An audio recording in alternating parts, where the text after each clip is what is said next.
నూలులో శతాబ్దాల గౌరవం, పట్టు పరంపరకు ప్రతీక, సంప్రదాయానికి శాశ్వత చిరునామా సఖీ.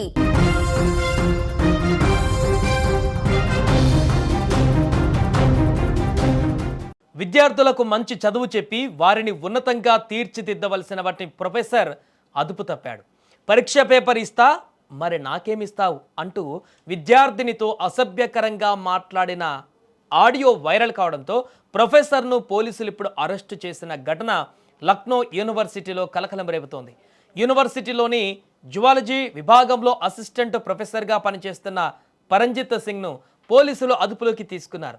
ఆయన బీఎస్సీ ఫైనల్ ఇయర్ చదువుతున్న విద్యార్థినితో ఫోన్లో అసభ్యంగా మాట్లాడినట్టు ఆరోపణలు ఉన్నాయి. డార్లింగ్, నీకోసం పరీక్ష పేపర్ ఏర్పాటు చేశాను, పరీక్షకు ముందే నా దగ్గరికి రా, ఇక్కడే నీకు ఇస్తాను అని ఆయన చెప్పినట్లుగా ఆడియోలో రికార్డ్ అయ్యింది.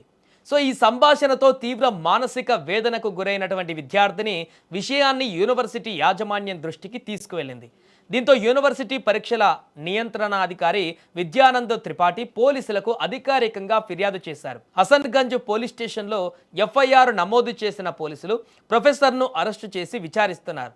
అయితే ఈ ఆరోపణలన్నింటినీ ప్రొఫెసర్ పరంజిత్ సింగ్ ఖండించారు. యూనివర్సిటీలోని అంతర్గత రాజకీయాల కారణంగా తనను ఉద్దేశపూర్వకంగా ఇరికిస్తున్నారని ఆయన ఆరోపించారు.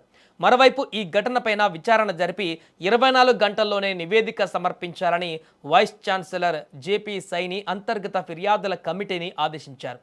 సంస్థ ప్రతిష్టను భంగం కలిగించే చర్యలను సహించబోమని, జీరో టాలరెన్స్ విధానాన్ని పాటిస్తామని యూనివర్సిటీ ఒక ప్రకటనలో స్పష్టం చేసింది. ఇదిలా ఉంటే ఈ ఘటనపైన అఖిల భారతీయ విద్యార్థి పరిషత్ తీవ్ర ఆగ్రహాన్ని వ్యక్తం చేసింది. నిందిత ప్రొఫెసర్ను వెంటనే సస్పెండ్ చేయాలని డిమాండ్ చేస్తూ యూనివర్సిటీ ప్రాంగణంలో ఆందోళనలు నిర్వహించింది. లైంగిక వేధింపులకు పాల్పడిన ప్రొఫెసర్ను కఠినంగా శిక్షించాలంటూ ఏబీవీపీ నేతలు కూడా డిమాండ్ చేశారు.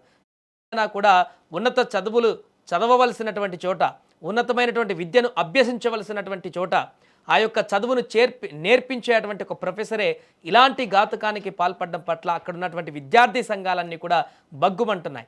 అయితే దీన్ని మాత్రం ఆ ప్రొఫెసర్ తన డిఫరెంట్ వాదనలు చెప్తున్నారు. రాజకీయ కారణాల చేత ఇక్కడ తప్పుడు ఆరోపణలు నా మీద చేస్తున్నారు తప్ప నాకెలాంటి పాపం లేదంటూ అతను చెప్తున్నాడు. కానీ అక్కడ దొరికినటువంటి ఆడియో క్లియర్గా అక్కడ ప్రొఫెసర్ చేసినటువంటి భాగోతాన్ని వెళ్ళగక్కుతున్న సందర్భంలో విద్యార్థులు మాత్రం తీవ్ర ఆగ్రహాన్ని వ్యక్తం చేస్తున్నారు. जी सर। बच्चा मम्मा ठीक है ना सब? जी सर सही है। तो चलो, अगर कुछ भी कोई भी हेल्प चाहिए हाँ जी सर। नहीं एसजीपीजीआई में तो 10 डॉक्टर जाने वाले हैं, ठीक है डार्लिंग? अगर आप कहोगे तो बिल्कुल मैं आ जाऊंगा। कोई फाइनेंशियल सपोर्ट, कुछ भी सपोर्ट चाहिए तुम्हारे लिए सब कुछ ओपन है। नहीं सर, कोई ऐसा नहीं दिक्कत सर, हो जाएगा काम, ऐसा कोई इतना भी नहीं है, हो जाएगा। तो नहीं बता दीजिएगा अगर कुछ होगा, ठीक है मैम? जी तो सर। किस दिन मिलने आओगे? आपके तो एग्जाम हो गए, मैंने दोनों पेपर आउट कर लिया आपके। सर मुझे मुश्किल ही लग रहा है क्योंकि अभी सर थोड़ा घर पे भी देखना है। अच्छा, तो सर वैसे मैं पढ़ तो नहीं। एग्जाम जब होंगे कोर वाला और इलेक्टिव वाला तो उससे पहले बता दीजिए, मैंने दोनों पेपर आउट कर लिए तुम्हारे लिए। सर वैसे मैंने पढ़ तो लिया है, वैसे पूरा सिलेबस तो मेरा पूरा हो गया था। नहीं आप आ जाओ, मैं पेपर आउट कर दूंगा तुम्हारे लिए यार, पूरा पेपर रखा है मेरे पास, तो आ जाओ आप। वैसे सिलेबस से कंप्लीट तो हो गया था, बट वही सर दिक्कत है ना कि घर पे भी अभी निकलने वाला नहीं है, क्योंकि पढ़ तो वैसे मैं ली थी पूरा, इसीलिए पहले ही। अच्छा, तो मिलने नहीं आओगी एक बार भी? सर अभी सर वही बस मम्मी का सर थोड़ा देख लें, इस चक्कर में फिर घर पे रुकना इम्पोर्टेंट तो है। मुझे बताओ कब तक आ जाओगी मिलने एक बार? सर बस थोड़ा घर पे सर थोड़ा स्टेबल हो जाए। Within 7 days? सर बस या तो सर एग्जाम्स, अभी सर एग्जाम्स भी हैं, थोड़ा एग्जाम्स भी हो जाए फिर आते पर हैं। मैं कर रहा हूँ, एग्जाम से पहले आ जाओ, दोनों पेपर आउट कर लिए तुम्हारे लिए। अच्छा सर मैं ट्राई तो करती हूँ। पेपर देखने आ जाओ। अच्छा सर मैं ट्राई करती हूँ, मैं घर पे देखती हूँ, जिस दिन निकल पाऊंगी उस दिन आ नहीं जाऊंगी। आना पड़ेगा आपको, बिल्कुल।